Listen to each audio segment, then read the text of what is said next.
जिसमें हम परमात्मा के पुनः समर्पित हो जाएंगे, वो हमें फिर सभी सुख देगा, उस पिता की तरह जो अपनी संतान को देता ही है।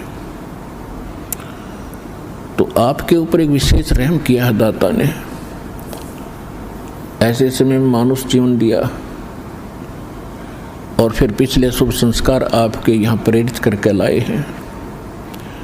यहाँ पर कोई भी पुण्यात्मा भले ही कोई किसी रोग के कारण आया है, कोई अन्य संकट निवारण के लिए ही यहाँ पहुँचा है, उसके लिए वो दुख, वो कष्ट, वो संकट एक वरदान सिद्ध होगा यदि वो इस मार्ग पर ढंग से समझकर टिका रहा तो। क्योंकि कोई भी ऐसी वस्तु नहीं होती जो तुरंत कर दी जावे।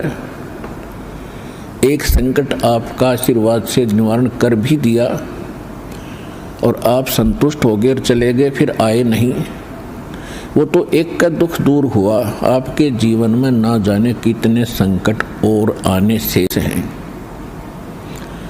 और यहाँ आते रहोगे तो उन सभी का निवारण सहज में होता रहेगा। आपको पता भी नहीं चलेगा कि कोई आपत्ति हमारे पर आनी थी, उसको परमात्मा पहले ही दूर कर देगा। किन के संकट दूर करेगा? जो परमात्मा पर समर्पित हो जाएंगे। समर्पित हमने कैसे होना है? जैसे पति भरता स्त्री अपने पति के अतिरिक्त किसी अन्य पुरुष में कभी भी पति वाला भाव नहीं करती, तो उसका पति उससे विशेष प्रेम करता है, विशेष उसका ध्यान रखता है। तो हम अपने पति से, अपने मालिक से, अपने स्वामी पूर्ण परमात्मा कबीर देव से हम दूर हो चुके हैं। हमने यहाँ आकर के 36 खत्म कर लिए। कैसे कर लिए? कभी हम शिव की पूजा करते हैं, उसको मालिक मान बैठते हैं, कभी हम गणेश को मालिक मान बैठते हैं, कभी हम विष्णु जी को, कभी हम अन्य देवी देवताओं या गांव के किसी भैरव भूत बेतालों को। और ये ऐसे सक्षम नहीं हैं जो हमें कुछ सुख दे सके। ये ना हमें दुख दे सकते, ना ये हमें सुख दे सकते, क्योंकि ये केवल हमें किया कर्म ही देते हैं। और पूर्ण परमात्मा सत्य पुरुष कबीर देव, कबीर साहिब, ये हमारे सभी संकटों का निवारण करते हैं। ये सक्षम है। हमारे जीवन में आने वाले यानी प्रारब्ध में, किस्मत में किसी भी प्रकार का कोई संकट है, उसका ये निवारण सहज में कर देते हैं। ये कब करते हैं? जब हमारी आस्था 100% कबीर परमेश्वर में हो जाएगी और अन्य किसी भी देव से हम कोई भी वस्तु की डिमांड स्वप्न में भी नहीं करेंगे। किसी भी प्रकार का कोई संकट है तो अपने परमात्मा कबीर जी से ही हम अर्जी लगाएंगे हृदय से। कुछ समय के बाद आपका स्वभाव बन जाएगा इस ज्ञान और समाधान और इस भक्ति के कारण कि आप पर कुछ भी आपत्ति आवेगी, आप केवल हे बंदी छोड़, हे परमपिता परमात्मा कबीर साहिब, आपके मुख से यही निकलेगा। तो उस समय परमात्मा आपके साथ हो लिया। फिर उस आत्मा के जीवन सफर में कोई भी संकट, सफर के अंदर कांटे होते हैं रास्ते में, तो हमारे जीवन सफर में कोई भी कर्म, पाप कर्म रूपी कांटा होगा, तो वो परमात्मा ऐसे बुहार देगा जैसे पति भरता जमी पर जो जो धर है पाँव, समर्थ झाड़ू देते है ना काटा लग जावे। उस समर्थ को भूल कर हम परमात्मा से दूर होकर संसारिक लोगों से, संसारिक इन अधिकारियों से और इस तीन लोक के भगवान देवों से हम इनसे अपना संकट निवारण की इच्छा करते रहे। ये हमारी अध्यात्म ज्ञान की जो है कमी थी, त्रुटि थी। और जब हम परमात्मा से ही सब कुछ डिमांड करेंगे, इनके ऊपर समर्पित हो जाएंगे, तो परमात्मा कहते हैं जिस समय आप गर्भ के अंदर थे उस समय आपके साथ कौन था? ना माँ थी, ना पिता था, ना कोई अन्य सगा संबंधी था। अकेले आप और परमात्मा, बीच में कोई नहीं था।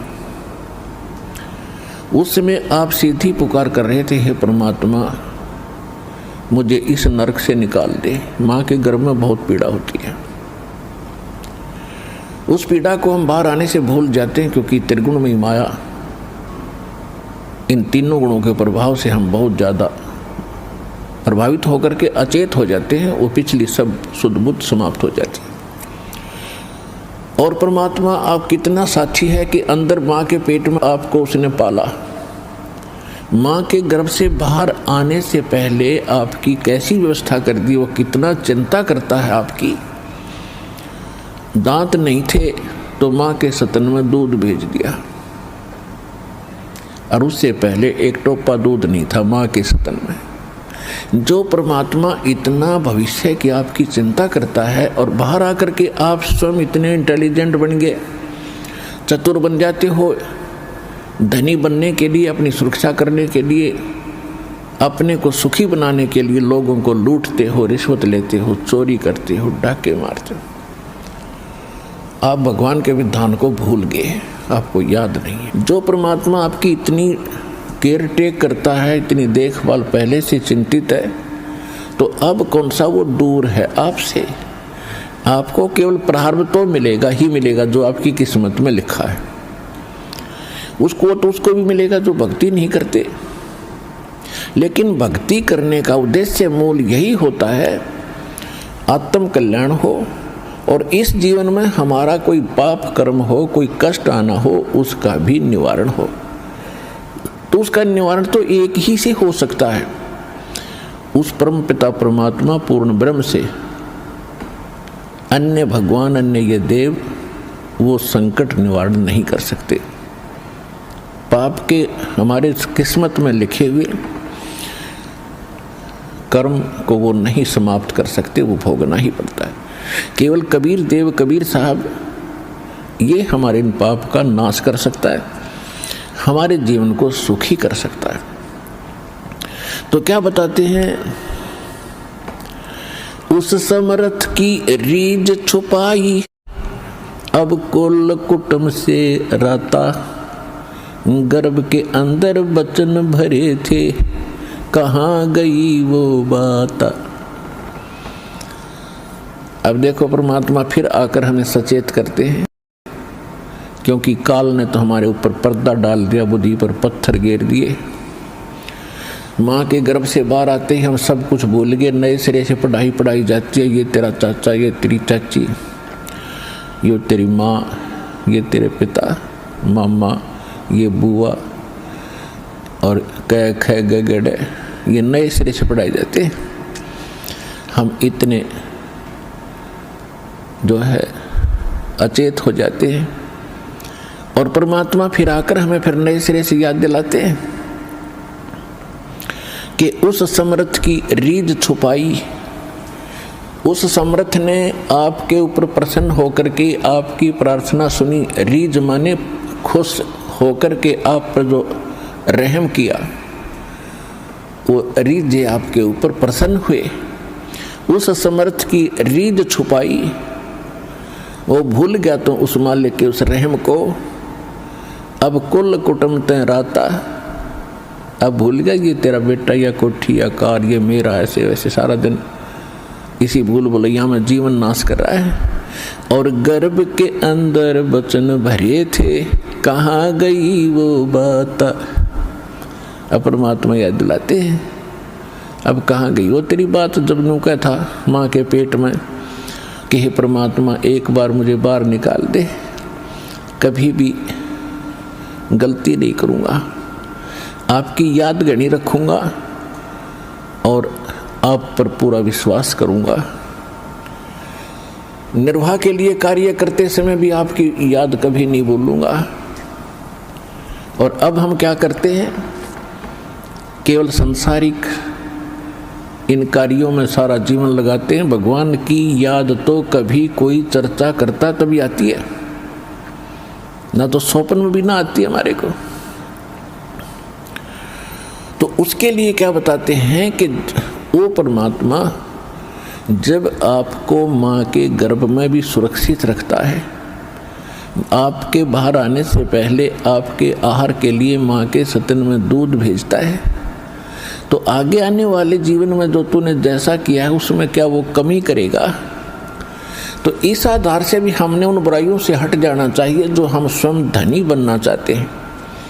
चोर मिलावट करके, झूठ बोल के, चोरी करके हम इस तरह जो धनी बनना चाहते हैं, रिश्वत लेके, तो ये हमारी भूल है। ये पैसा ऐसे एकत्रित किया हुआ आपके पास नहीं रहे। परमात्मा आप पर रहम करेगा और उसकी भक्ति सत्य करोगे तो जो प्रारब्ध है वो तो आपका मिलेगा, लेकिन उस प्रारब्ध के अंदर जो कांटे हैं कर्म के वो नहीं दुख देंगे,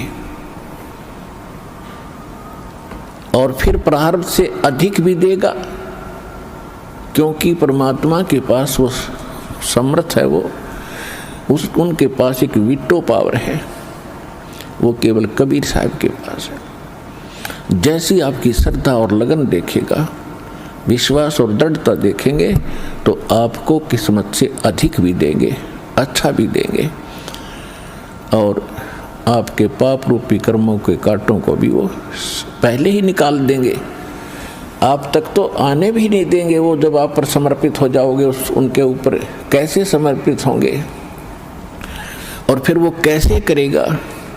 जो पति भरता पति से राती, आन पुरुष नहीं भावे, बस पीहर में सुरत प्रीतम में, ऐसे ध्यान लगावे। कि जैसे पतिव्रता अपने पति से ही लीन रहती है, आन पुरुष अन्य पुरुष नहीं भावे, उसके मन में स्वप्न में भी नहीं आता अन्य पुरुष के प्रति कोई भी कुविचार। और यदि वो लड़की अपने माँ के चली जाती है तो भी अपने पति की सुध वो मुख से नहीं बोलती, लेकिन अंदर से वो नहीं भूल पाती। ऐसे ही आप उस परम पिता पर आश्रित हो जाओगे। कहीं पर भी आप काम कर रहे होगे, किसी भी फील्ड में, चाहे दुकान, मजदूरी, किसानी या नौकरी, तो आप उसी लड़की की तरह उस पर अपने पति यानी कबीर भगवान को, परमात्मा को, उस मंत्रों को, उनके रहम को आप कभी भूल नहीं पाओगे। तो उस समय आपका नाता उस परम पिता से जुड़ चुका है। यदि आप पल पल पर भूल जाते हो, याद नहीं रहती है भगवान की मेहर, तो अभी आपकी समर्पण भाव में कोई कमी है, जिस कारण से भगवान ने आपको दृढ़ता से नहीं पकड़ा है। तो जब आपको परमात्मा दृढ़ता से कैच कर लेगा, आपकी सच्चा समर्पित भाव देख लेंगे, वो तो अंतर्यामी है। तो उस समय कहा है कि जैसे पतिव्रता जमीन पर और जो जो धर है पाँव जितने कदम रखती है, समर्थ झाड़ू देत है ना कांटा लग जाए। इतना दयालु है ये कबीर भगवान। आपके जीवन रूपी सफर में आपके कदम रखने से पहले आपके वो पाप रूपी कांटों को बुहार देगा, झाड़ू दे देगा आपके रास्ते, कि कहीं मेरी प्यारी आत्मा को ये कांटा ना लग जाए। अब दास देख रहा है, जिसने आज 20-20 वर्ष हो गए नाम लिए, ने 10-10 वर्ष हो गए, 15-15 वर्ष हो गए, 5-5 वर्ष हो गए, 6-6 वर्ष हो गए। अब वो कितना सुखी जीवन जी रहे हैं, और उनके घरों के पास में दूसरे रिश्तेदारों में अपने घरों में दूसरे चाचे ताऊओं में के कर टूट रहे हैं और कितने कितने दुखों का वो सामना कर रहे, तो वो इन पर भी आने थे। आज उनको पता भी नहीं कि हमारे ऊपर कोई कष्ट आना था, क्यों आया ही नहीं। तो पुण्यात्माओं, आज उन भक्तों से पूछ कर देखना आप, क्योंकि आपको यहाँ इकट्ठा इसलिए किया जाता है, आपसे पहले लगे हुए बच्चे भाई बहन आपके भी यहाँ आते हैं और वो आपको अपना अनुभव सुनाते हैं कि हम ऐसे दुखी थे और जिस दिन से दीक्षा ली है, मालिक की शरण ग्रहण की है, हम पर कोई संकट नहीं आया। आपको दृढ़ता मिलती है, आपको विश्वास होता है और वो सच होती है। जब एक आम आदमी जिसको आप जानते नहीं, वो आपको जानता नहीं, बता रहा तो सच्चाई होती है। तो इसलिए फिर आप और डगमग होने से बच जाते हो। इसलिए आप जी को यहाँ बुलाया जाता है। और जो प्रसंग चल रहा है कि परमात्मा ने जो आपको, जब आप भगवान से जुड़ जाते हो तो आपको परमात्मा अपने कोटे से लाभ देना शुरू करेगा और फिर आपको ऐसी विधि साधनाएं, शास्त्र अनुकूल भक्ति विधि बताई जाती है जो आपने फिर अपने पैर देगा। जैसे सरकार क्या करती है कि किसी व्यक्ति को रोजगार प्राप्त नहीं है, उसको लोन देती है और उसमें कुछ सब्सिडी भी देती है कि भी 80% सब्सिडी है। 1 लाख रुपया दे दिया, अपना गुजारा कर और धंधा शुरू कर दे और फिर आप केवल 20,000 ही वापस लौटा देना, 80 माफ कर दिए। तो कितना सहयोग मिल गया उसको। लेकिन उसने अपना तन मन धन से फिर भविष्य में अपने पैरों पर खड़ा होना पड़ेगा, बार बार सब्सिडी मिलेगी नहीं। इसी प्रकार यहाँ आने वाले को परमात्मा अपने कोटे से राहत देनी शुरू करता है और फिर विधि बताता कि ये कमाई कर और अपने पैरों पर खड़ा हो जाए, भाग्य भक्ति तू कर, ऐसे दान धर्म कर, फिर तेरे को तेरा गुजारा यानी तेरी भक्ति कमाई बढ़िया हो जाएगी, तेरा अच्छा काम चलेगा, तभी सफलता होगी। क्योंकि आपके भाग्य में सुख नहीं था, संकट थे, इसलिए तो आप पर कहर टूटे, दुख हुए। अब यहाँ आओगे आपको सुख मिलेगा, गारंटेड मिलेगा, आपकी आयु भी बढ़ाई जाएगी। परमात्मा कबीर साहब सक्षम है।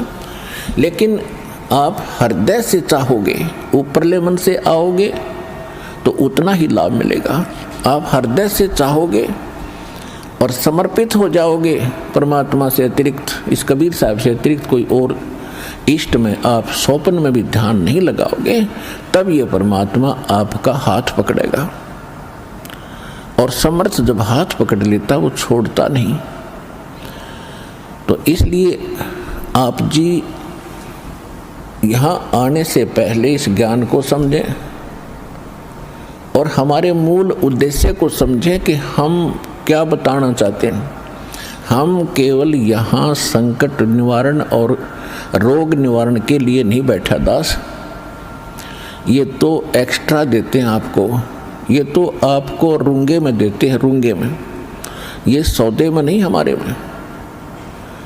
हमारे सौदे में तो केवल जन्म और मरण के इस कहर को समाप्त करने का ये हमारा उद्देश्य है। कोटि जन्म तन भर मत होगे, कुछ ना हाथ लगा रे, कुकर सुकर खरबया बोरे, कौवा हंस बुगारे। कोटि जन्म तू राजा की न्या, मिटी न मन की आशा, भिक्षुक होके दर दर घूम्या, ये मिला न निर्गुण रासा। इंद्र कुबेर ईश की पदवी, ब्रह्मा वरुण धर्मराया, विष्णुनाथ के पुर को जाके तो फिर भी वापस आया। असंग जन्म तन मरता होगे, जीवित क्यों न मरे रे, 12 दर मद महल मठ बोरे, बहुर न दे धरे रे। दोजक भिष्ट सभी ते देखे राजपाट के रसिया। तीन लोक से तरपत नहीं ये मन भोगी खसिया। सतगुरु मिले तो इच्छा मिटे पद मिल पदे समाना। चल हंसा उस लोक पठाऊं जो आदि अमर अस्थान। चार मुक्ति जहाँ चंपी करती माया होरी दासी। दास गरीब अभय पद पर से वो मिले राम अविनाशी। हमारा ये सौदा है, हम ये सौदा दे रहे हैं, हम ये सौदा बेच रहे हैं। कोटि जन्म तो भ्रमत हो गए और कुछ नहीं हाथ लगाए। एक करोड़पति व्यक्ति अपने हेलीकॉप्टर से आ रहा था, दुर्घटनाग्रस्त हो गया। उससे हेलीकॉप्टर से 1 मिनट में मृत्यु होगी, क्योंकि शास्त्र अनुकूल विधि साधना उनके पास थी नहीं। पिछला पुण्य समाप्त हुआ, संस्कार जीवन था वो समाप्त हुआ। वो जोड़ा जाड़ा धन यहाँ छोड़ के चला गया भाई, पल्ला जाड़ के। और अब क्या बनेगा? फिर पीछे तू पशुआ की जय गद्दा बैल बनाई। ये 56 भोग कहाँ मन भोरे की तकुरड़ी चरने जाई। ओए हाय, पुण्यात्माओं कलेजा फट जा मानस का जब थोड़ी सी होश हो तो। और शोधी आवेगी, ज्ञान आएगा, अकल आवेगी इस ज्ञान के सुनते। और ये ज्ञान सतगुरु दे सकता, पृथ्वी पर कोई दे नहीं सकता। और सतगुरु वर्तमान में इस दास के अतिरिक्त 21 ब्रह्मांड में नहीं है।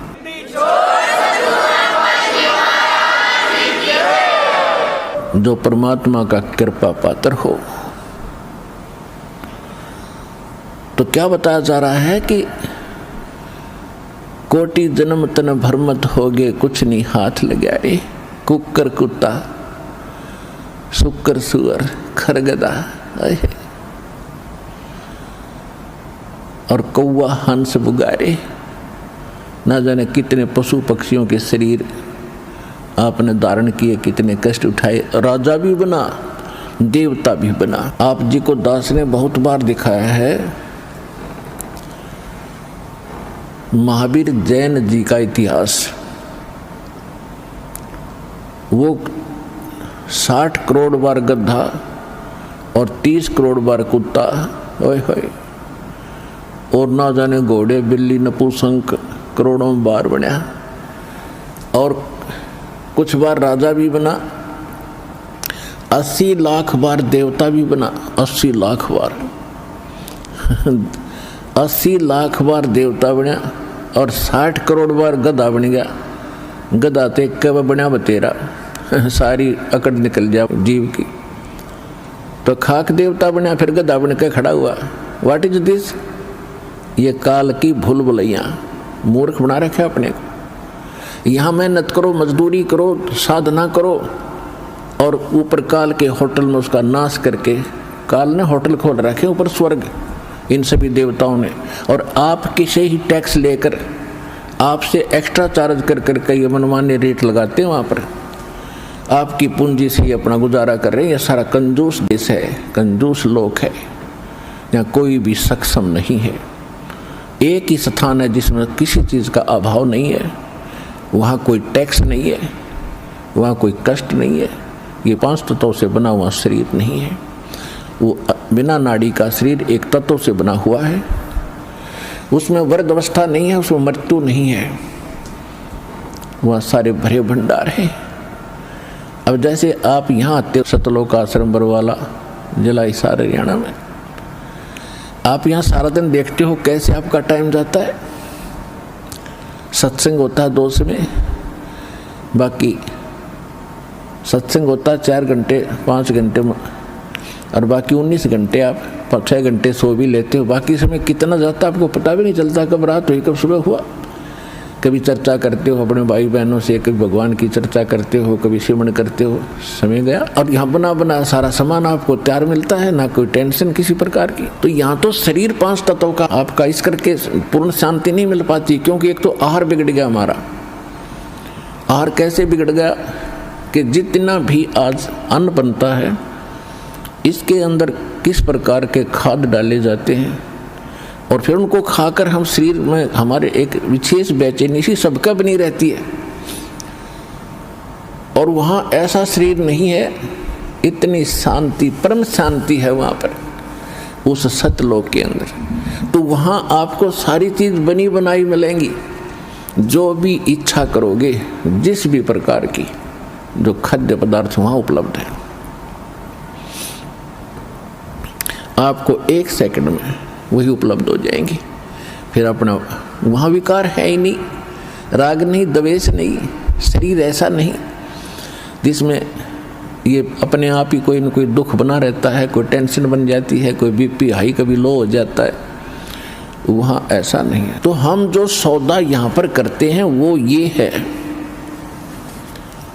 जग सारा रोगिया रे, जिन सतगुरु वैद न जाण्या, जग सारा रोगिया रे। कौन सा रोग? भाई जन्म मरण का रोग लगा है, या तृष्णा बडरी खासी। जन्म मरण का रोग लगा है, तृष्णा बडरी खासी। आवागमन की डोर गले में, या पड़ी काल की फांसी। जग सारा रोगिया रे, जिन सतगुरु वैद न जाण्या, जग सारा रोगिया रे। भाई सच्चा सतगुरु कोई न पूजे, इन झूठों जगपतियासी। सच्चा सतगुरु कोई न पूजे, इन झूठों जगपतियासी। अंधे की बाँ गई अंधे ने, ये मार्ग कौन बतासी। जग सारा रोगिया रे, जिन सतगुरु वैद न जाण्या, जग सारा रोगिया रे। भाई देखा देखी गुरु शिष्य बन गे, किया न तत्व विचारा। देखा देखी गुरु शिष्य बन गे, किया न तत्व विचारा। गुरु शिष्य दोनों के सिर पे, यू काल ठोके पंजारा। जग सारा रोगिया रे, जिन सतगुरु वैद न जाण्या, जग सारा रोगिया रे। जग सारा रोगिया रे, जिन सतगुरु वैद न जाण्या, जग सारा रोगिया रे। भाई सार शब्द सर जीवन बुट्टी, गैस गैस अंग लगावे। सार शब्द सर जीवन बुट्टी, गैस गैस अंग लगावे। कहें कबीर तुम सत्य कर मानो, ये जन्म मरण मिट जावे। जग सारा रोगिया रे, जिन सतगुरु वैद न जाण्या, जग सारा रोगिया रे। जग सारा रोगिया रे, जिन सतगुरु वैद न जाण्या, जग सारा रोगिया रे। भाई सार शब्द सर जीवन बुट्टी, गैस गैस अंग लगावे। सार शब्द सर जीवन बुट्टी, गैस गैस अंग लगावे। कहे कबीर तुम सत्य कर मानो, ये जन्म मरण मिट जावे। जग सारा रोगिया रे, जिन सतगुरु वैद न जाण्या, जग सारा रोगिया रे। जग सारा रोगिया रे, जिन सतगुरु वैद न जाण्या, जग सारा रोगिया रे। परमात्मा ने बताया है कि पूरा विश्व ही जन्म मरण के रोग से ग्रस्त है। जैसा कि हम पहले इन नकली धर्म गुरुओं से ज्ञान सुना करते थे कि श्री कृष्ण जी ही श्री विष्णु जी है और शंकर ब्रह्मा विष्णु ये तीन अमर देवता हैं, इनका जन्म मृत्यु नहीं होता, ये समर्थ हैं और ये ब्रह्मा जी की पूजा को तो नहीं कराते थे, लेकिन विष्णु जी और शंकर भगवान की पूजा ये हमें करने का सलाह देते थे, राय देते थे। और इनको मृत्युंजय कालज्य सर्वेश्वर अंतर्यामी न जाने क्या क्या उपमा दिया करते थे।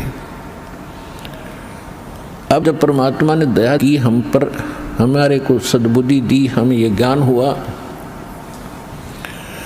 और विद्या दी, भगवान ने अक्षर ज्ञान कराया। अब हमने जब सदग्रंथों को देखा परमात्मा के उस ज्ञान की रोशनी में, उस तत्व ज्ञान से जब इनको जांचा तो क्या पाया? ये कहते थे श्री कृष्ण जी ने श्रीमद् भगवद गीता का ज्ञान अर्जुन को सुनाया, तो इससे भी भिन्न पाई वास्तविकता ये थी कि श्री कृष्ण के शरीर में यो काल बोला था। ये काल कौन था? ये 21 ब्रह्मांड का स्वामी है, ब्रह्मा विष्णु महेश का पिता है, दुर्गा देवी जी का पति है और ये तीनों इनके पुत्र हैं, दुर्गा और इस काल भगवान के। फिर यदि हम ये माने कि श्री कृष्ण जी गीता का ज्ञान बोल रहे थे और श्री कृष्ण जी इज विष्णु, श्री कृष्ण जी विष्णु है ये इनके शब्दों में, तो वो श्रीमद् भगवद गीता अध्याय नंबर 2 के श्लोक 12 में, गीता अध्याय नंबर 4 के श्लोक 5 और 9 में, गीता अध्याय नंबर 10 के श्लोक नंबर 2 में खुद कहता है अर्जुन तेरे मेरे बहुत जन्म हो लिए, आगे भी होते रहेंगे, तो नहीं जानता मैं जानता हूं। तो इनका भी जन्म मरण का रोग नहीं कटा, ये भी जन्म मरण के रोग से ग्रस्त है, तो इससे आगे फिर बचा ही नहीं जो अविनाशी हो। तो इसलिए परमात्मा का ये एक शब्द, एक लाइन पहली बार कोई सुनेगा तो उसको खटकेगा कि सारा जग जन्म मरण के रोग से ग्रस्त है। आज आपको पता चला कि सचमुच सभी जन्म मरण के रोग से ग्रस्त हैं, इनकी जन्म मृत्यु सदा होती आई है। और परमात्मा गारंटी देते हैं कि हमारे पास एक सार शब्द है, सार नाम है, उसके जाप करने से आपका एक गारंटीड है जन्म मरण मिट जाएगा, यो रोग कटेगा।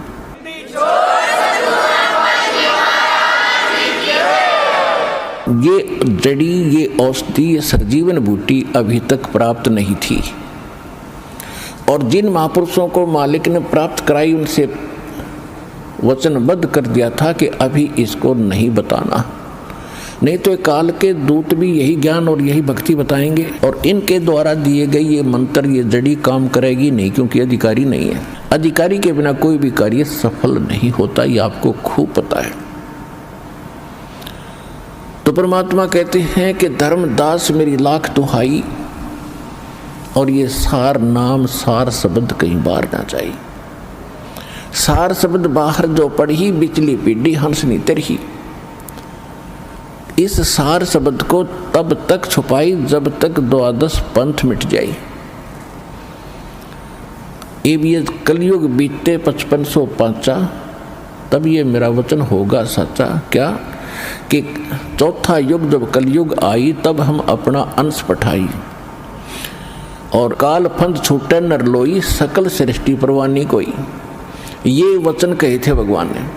तो धर्मदास जी से परमात्मा कहते हैं ये जो मैं आज बोल रहा हूँ कि मैंने काल से कहा था कि कलयुग में मैं अपना एक दास भेजूंगा, अपना वेरी इंपॉर्टेंट हंस भेजूंगा, अंश भेजूंगा और सारी सृष्टि नाम लेगी, सबके ये काल के फंद टूटेंगे। और ये मेरा वचन कब सच्चा नजर आएगा? जब तक वो समय नहीं आएगा तब तक तो मेरी इस वाणी को कोई समझेगा नहीं, किसी का विश्वास नहीं होगा कि सारा एक का भक्ति करेगा, एक का भगवान की। तो परमात्मा ने निर्णय कर दिया था कलयुग बीतता 5505 जब ये वचन मेरा होगा साचा। 1997 में 5505 कलयुग बीत जाता है 1994 में दास को नाम देने का आदेश पूज्य गुरुदेव जी से प्राप्त हुआ था। 1997 में परमेश्वर ने स्वयं आकर के आदेश दे दिया था कि अब इसको डिक्लेयर कर दे। आज देखो क्या रंग लग गया है उसका, और पूरा विश्व इसको मानेगा।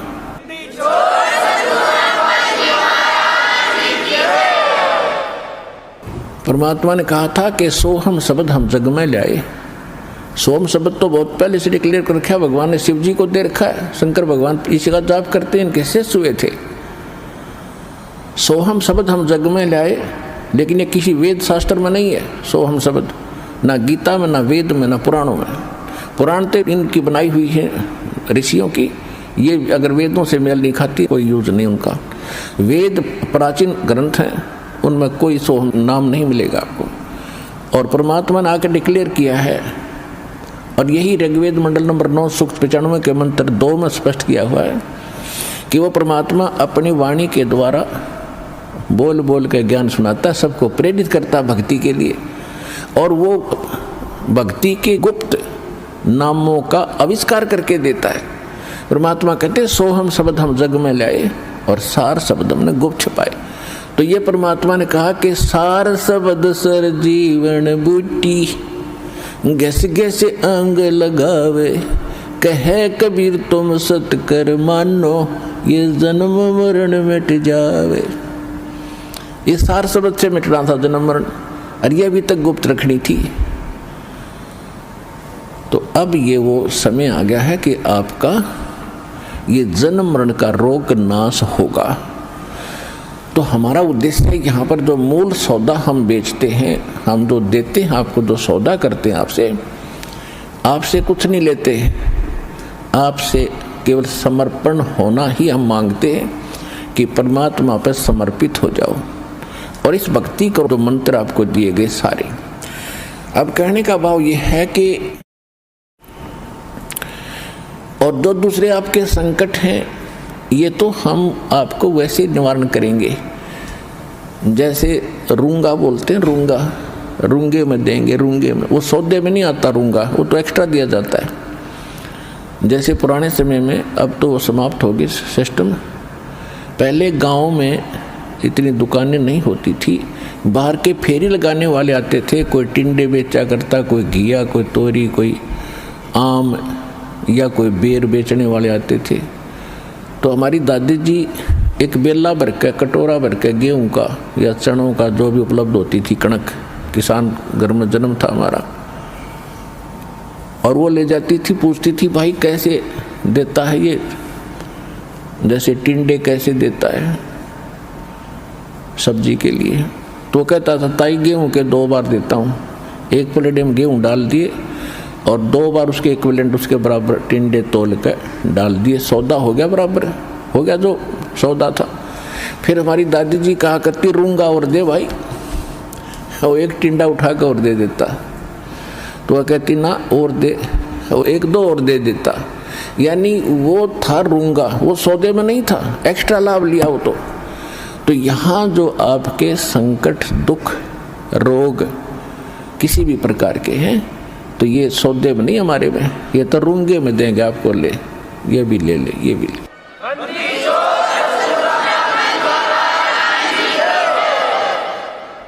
और पुण्यात्मा दास बार बार कहता है ये एक डूब बाट के गीत नहीं है, ये उस समर्थ की महिमा है, उस समर्थ का ज्ञान है, उसके दिए हुए विधि भक्ति मंत्र हैं। इनसे वही लाभ होगा जो दास बता रहा है, भगवान ने बताया है। अब जैसे जब तक हम सुखी हैं तब तक हम कोई भी भक्ति कर रहे हैं, किसी भी देव की, किसी इष्ट की, या ना कर रहे हैं, तो आपके वही प्रारब्ध के, किस्मत के कर्म ही आपको प्राप्त हो रहे हैं। जैसे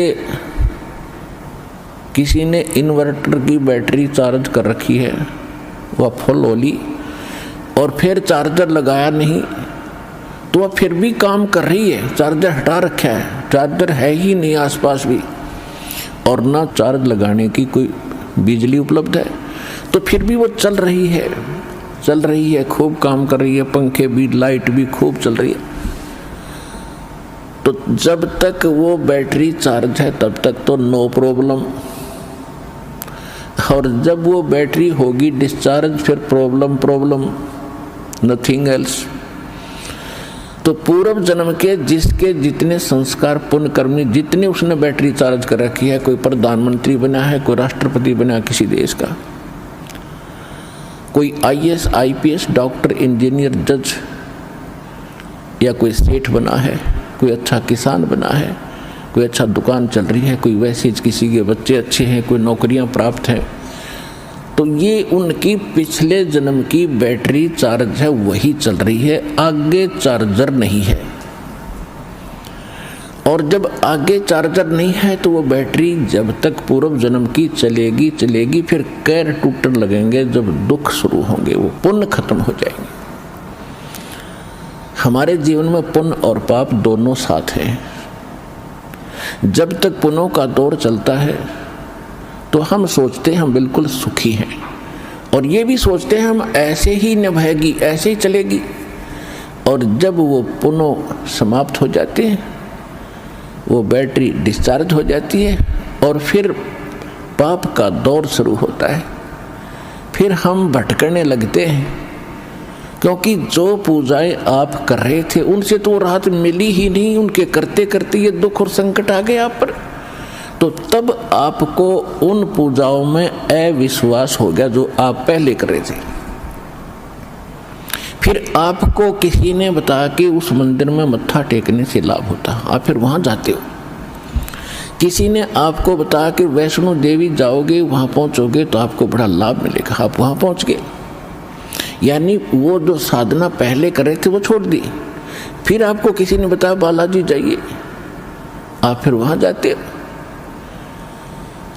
तो कहने का भाव ये है कि जब आपके पाप कर्म का दौर शुरू हुआ और जिन साधनाओं को करके आप निश्चिंत बैठे थे हम बिल्कुल सुखी हैं, तो उन्होंने आपका साथ नहीं दिया, क्योंकि वो साथ पहले भी नहीं देने वाली थी। उस समय आपको कोई कहता कि साधना कर रहे हुए ठीक नहीं है, आपको लाभ नहीं मिलेगा, तो आपको कभी विश्वास नहीं होता, न आप मानते हो। और फिर जब संकट आते हैं फिर आप सभी मान जाते हो। तो कहने का भाव ये है दास का कि आज आप यहां जो आए हैं, आपके पूर्व जन्म के संस्कार व बैटरी कति खत्म हो ली। अब हम देंगे चार्जर उस परम पिता की पावर के लगाने का, ये भक्ति विधि। और फिर आप उस चार्जर को लगाए रखना आखिरी सांस तक, कनेक्शन ना कटने देना। तो आप इस जीवन में सुखी रहोगे और सतलोक चले जाओगे, आपकी भक्ति बहुत बढ़ जाएगी, आपके संकट भी नाश होंगे। तो आप यहाँ आए हो जो इस ज्ञान को समझ जाएंगे।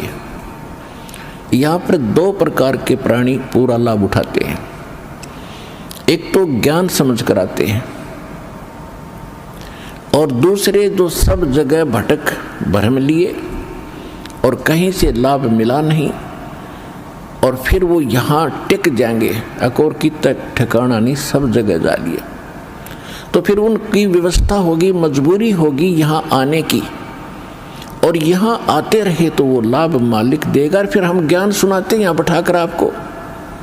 तो यहाँ आपसे प्रार्थना की जाती है, जब तक सत्संग चले आप सब चिंताएं और इधर उधर की गल्ला बातें छोड़ के ध्यान से सत्संग सुनो। चाहे कोई रोगी है, चाहे कोई संकट है किसी प्रकार का, आप एकाग्रचित्त होकर सत्संग सुनोगे तो राहत मिलेगी और ये ज्ञान ग्रहण होगा। इस ज्ञान से आपको 70% लाभ तो ज्ञान से मिलेगा। लाभ का मतलब है आत्मा में दृढ़ता आवेगी हर प्रकार की, और 30% फिर बाकी जो संकट है वो आपकी भक्ति और लाभ से होगा। क्योंकि दास इसलिए कह रहा है इस ज्ञान से कि कई ऐसे दुख हैं जो बेमतलब के बड़े होते हैं। अब कबीर साहब कहते हैं, कबीर मैं तो जब डरूं ये मेरे ही संग हो, भाई मौत बुढ़ापा आपदा ये सब काहू को हो। ये इस तरह के जो ज्ञान के वचन हैं, ये उस रोगी को, संकट वाले को बड़ा सहारा देंगे। जो मृत्यु सैया पर है और ये सोच रहा है मेरा क्या होगा, देखो यहाँ कोई ना रहा और ना रहेगा। किसी की 2 दिन पाछे टिकट कट जाएगी, किसी की 10 दिन पहले कट जाएगी। यहाँ नहीं रहना किसी ने। लेकिन दुर्भाग्य उन प्राणियों का होगा जो सतलोक आश्रम बरवाड़ा जिला हिसार में ना आए होंगे। वो कति खाली जाएंगे, कति खाली, टोटली नष्ट करके जाएंगे जीवन को। और जो यहाँ आ गया, नाम भी ले लिया, प्रथम नाम लेकर भी उसका जीवन अंत हो गया, वो भगवान का हो गया, वो परमात्मा के जुड़ गई आत्मा, उसमें बीज पड़ गया भक्ति का। और अब ये हजारों वर्षों तक ये ज्ञान और ये समाधान चलेगा। अब वो जो बीमार रोगी सब जगह थक लिए जब यहाँ ले आए और उसकी होगी मृत्यु नाम लेकर के, आप तो चाहे कुछ भी सोचो, लेकिन भगवान ने अपना बच्चा ले लिया अपनी शरण में। मृत्यु बेशक होगी, वो अगले 10 महीने में आलेगा, 10वें महीने यहाँ भगवान के दरबार में नया शरीर होगा, नए शरीर भक्ति करेगा, परमात्मा